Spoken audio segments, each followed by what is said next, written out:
G'day guys, I'm here with my partner in crime. Well, actually, we're not doing crime, we're doing podcasts. This is Andrew Kirby. You've probably seen myself and Andrew on John Killick's Macca's show, Pato show. Andrew thought he'd do one himself and try and share some of his life story. And down the track after this podcast, we're going to do a series of podcasts with a technique Andrew has learned to better people's lives. It's a technique that he, through his trials and the pain of his life, he's come up with, and it's actually an amazing technique. But for now, I'll hand it over to Andrew, and he's going to talk about the movie Romper, Stomper. Hi guys, I'm Andrew Kirby, one of the faces from the real Romper, Stomper. It came out in 1992, Australian cult classic movie now. I just wanted to catalogue my life's journey, some of the things, struggles and that I learned along the way, and I just want to help educate the community, you know, just to get back some of those old school values in our lives and make life simple for us instead of being complicated and, you know, therefore, you know, going to jail and stuff like that. But over the last 27 years I've done in jail, I've done most of that in solitary confinement, 8 years in Supermax. I've rubbed shoulders with the most infamous, most notorious criminals. And, you know, it's nothing to be proud of. It is what it is, but some of these blokes have got a lot to take from and a lot to put out there. So yeah. Well, it's a story of survival, and an ordinary person couldn't get thrown into those circumstances, get thrown into some of those jails with some of those people, and especially a lot of solitary confinement, and come out as together as Andrew is, you know. And so he's going to share with how he got through it, some tricks and techniques which will help you in your normal life. We're not expecting people to do 27 years jail like Andrew. He's done the hard work. Well, I definitely didn't expect to go down the road I went down, so I didn't understand when I was young that I was pinched with a high profile criminal. Yep. And to be thrown in the deep end and in unusual situations that most people don't go through, but then to start you know, exploring those avenues, which was the worst thing I could have done, set myself up for failure. So yeah, and eventually, but over all those years, you've got experience. You've got a story of survival and how to survive, and like what you've done. The jail, like anyone can get thrown in jail, but to come through and come out the other end and willing to help people and to share little tricks that you've learned that you've dealt with. Like there's a lot of trauma in there. It took me a minute. Yeah, it took me a minute, but you didn't. No one expects to go to jail for like even a day, but to go for 27 years, no, you didn't expect it. But you learned, you survived. You've gone through a situation that most people can't even fathom. You couldn't even imagine what it's like behind those walls, especially in the Supermax part. I can't even imagine. You know, like, and I've been to jail. That place is like, it's a place where humans shouldn't really go. But Andrew's done it, and he's come out the other side stronger, a better person, and he hasn't been tarnished, and his heart's not blackened by the system, but he has some very great advice on just general living and general life. Like, you know, he's seen the hardest this world's got to offer, and there's people out there with problems, that's everyday problems, and they can't see past them. You need to listen to this man. Yeah, I've definitely lived it. He has lived it. Unfortunately, but I have lived it, and I have got that life experience behind me to help people. But how I eventually used my brain to manufacture some sort of rehabilitation, I thought was unique, only to find out that it's something that they've used since the 16th century. So it's an ancient, well, not ancient, well, old.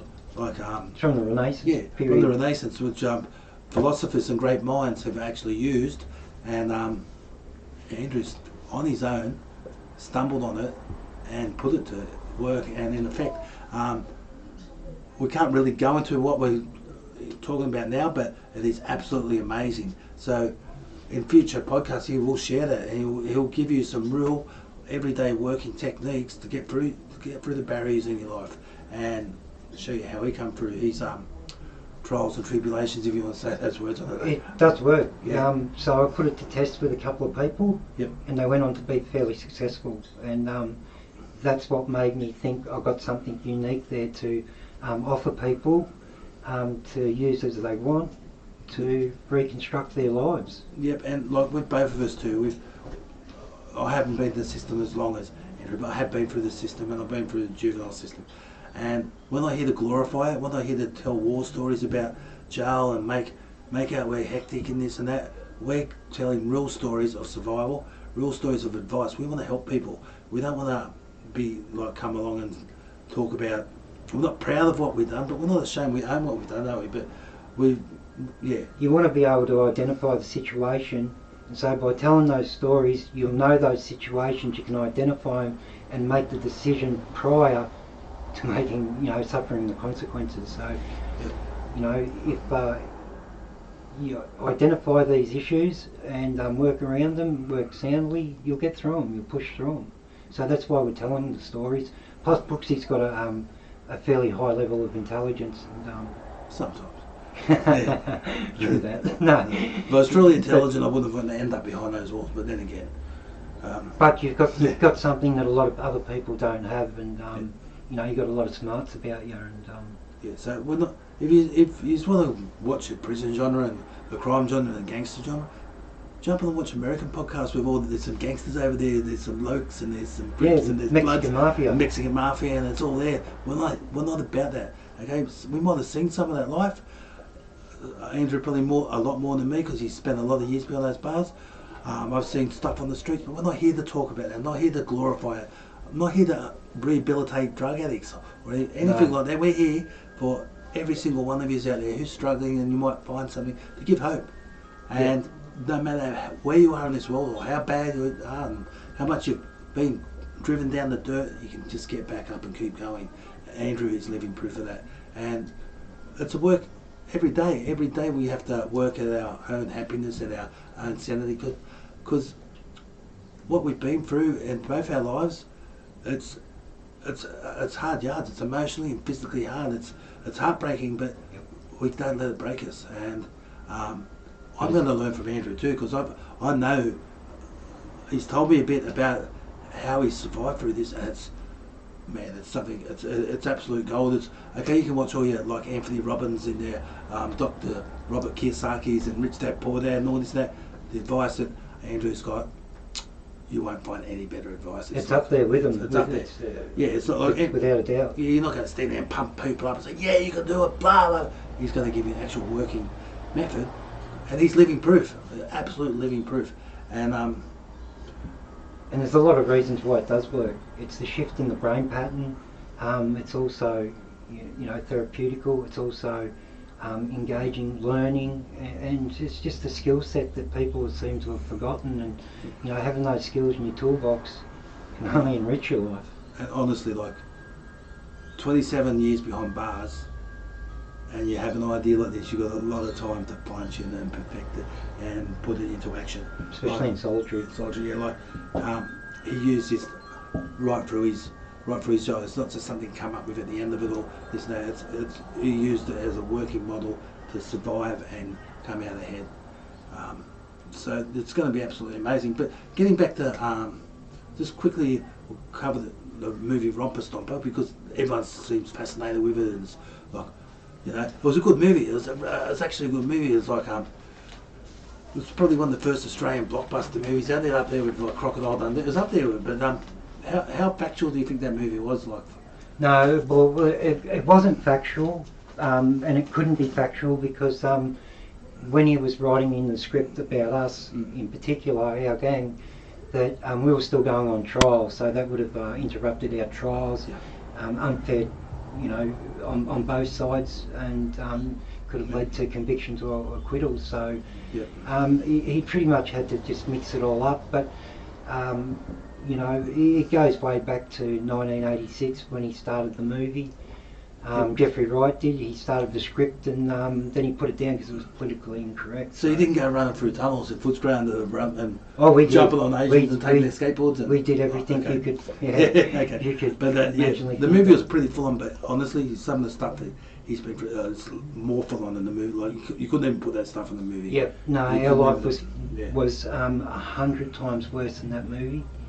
And what the movie was for was to exploit how much scum we were amongst the community, and it was to show people that, you know, we weren't of good nature, and, you know, community needed to rise up and be protected from us sort of people. And you know, it's taken a long while for people to understand. But this is also what it's about too. It's like you're owning what you've done. You realise what a risk you were to the community. This is redemption.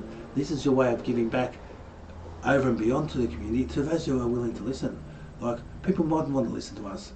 You know, oh, they're just crims and this and that. But you know what? We're human beings. It's had a hard life. Okay, we're not crying and not looking for sympathy because we got locked up and this and that. Okay, we walk that life, but we've got something out of that life that we can give to people in every walk of life. Well, so, I can go down the street now and I can identify a problem in a kid on the street that I could have identified but not made that correct decision, and I know that I can give that kid, you know, some tools to learn and navigate around that sort of stuff. So yeah, because 100%, because this country, it's in crisis. The world, the Western world, it's in crisis. It's falling down. There's social dishevel. There's okay, I don't care how many police they put on the streets or whatever. There's a lack of law and order. People don't care about the police. I don't think the police even care about being police. You know, it's just. Can I just say one thing though? In reality, I went to boys' home and went to jail in 1986, and I pretty much got out in 2019. I had little periods out, not much, but. From 86 to 2019, could you imagine how much the world had changed? Wow, definitely 100%. 100%. But people's attitudes, the way they hold themselves, I was horrified when I seen the way, you know, and that's not even mentioning the ice epidemic or anything. This is people's attitudes. Yeah, and the culture had changed, like, it's a very it would be a culture, like, you'd feel safer back in the bloody, back in Pentridge or wherever you were, Bognor Road, like, with the hardcore crims on the streets. And blokes like us went out to work back then. We went out and done hard jobs. And kids now, they don't want to lift a finger. They don't want to, you know, they don't want to take on an apprenticeship and get a trade. They don't want to go through those motions when we desperately need tradies. And but even back then in the criminal world, there's honour, as I say, honour amongst thieves. Well, not everyone was a thief, but there's a code and old school rules, and that doesn't exist no more. There's no, it's just mayhem out there. So this message really needs to get out there. And like, honestly, we're people like us and who's been through this is the only one who can deliver this message, because these young blokes can't, because they're lost, okay, and the young women. And we're slowly following America's. And rule, especially in the criminal element. We're probably 20 years behind Americans in the system, with attitude and everything like that. But we're catching up. We're catching up with gun culture, knife culture, violence. Okay, that's the biggest thing. Violence has escalated. And it's just something really needs to be done. But I'm also worried about people's mental stability, mental health, emotional well-being as well. You know, chances are you mightn't get shot or stabbed on the street, but you can lose your sanity. You can fall into a depression and go down stupid paths of unaliving yourself, because you have to say that word on these. It's a burden. It's a burden to carry emotional and mental scars. I'm burdened by it every day. But I've got to work around it. I've got to work through it. There's no, you know, otherwise I'm going to be the victim. I'm going to play the victim. And that's not what I'm all about. I'm all about educating and helping people get through those. 100%. And people do need it. I don't care what anyone says. People can say, oh, I don't need this and I'm right. And as people say I'm right, they're usually the ones who aren't right. Why wouldn't you enrich yourself anyway? 100%. Why wouldn't you give yourself extra tools to be that one step ahead? So, yeah. And we're just doing this because we can see it. Not from any religious point of view or any the brownie points to be good guys or nothing. There's no money involved. There's nothing. We don't really care what you think of us as, you know, like, don't like us, but listen to the message. You know, like, you'll be really surprised at what we're going to go through. And you know, I'm going to add some of my survival techniques as well, but it's secondary to what Andrew's got, because man, that is that's gold. I think it fits together well, and can like creates a full picture between the both of us. Yeah, it does. And just one thing I want to say now: who you are now doesn't mean that's who you are. You know, what you've done in the past, what you've done yesterday, you know, doesn't define you. What defines you is what you're going to do from this moment on, what you're going to do tomorrow, where you want to go, who you want to be, who you want to hang around with, who you want to associate, where do you want to get your input from. All those kind of things are what's important. So hopefully we'll all go on a journey together and we'll go to the top. And the top is just being happiness and having a life where you're content. It's not all about peace. It's not all about money. It's about having a good circle of friends, being loving. It's having just feeling safe, having a safe environment, food on the table, just the little things in life, and you know, just being healthy as long as you can, because we're not here for a long time. So we've got to try to put quality. We're really not here for a long time. No. So I mean, I had a stroke. You've had a heart attack. And I thought I was going to die today in the dentist chair. No, but it's all right. So we've got to do what we can, and you know. So I'm not gonna glorify crime. Okay, if you're doing crime, that's your business. Okay, my advice is don't. Look at the people you're hurting around you. Yeah. If you're stealing a car, that bloke doesn't go to work. Things like that. And I know laws are wrong and they're corrupt and this and that, and sometimes you can't help breaking them. But I mean, if you're going out there to make an earn, deliberately breaking them, you know, you're going to have hard times ahead. The prisons are getting overcrowded. They're bringing in contractors from overseas to run them. It's becoming like... It's not healthy. It's not healthy at all. It's not healthy at all. And you're just not a free person. You can't be happy. You cannot be happy constantly looking over your shoulder and, you know, worrying about if the 5 are going to come round, or they're in the mirror, or, you know, you're going to get locked up or go on the court, and, you know. And people's egos are huge. Sorry to interrupt. People's egos are huge, and they're in jail. They're showing up in front of other prisoners, other screws, you know, thinking that they're cool and shit like that. It's not cool. It's not cool.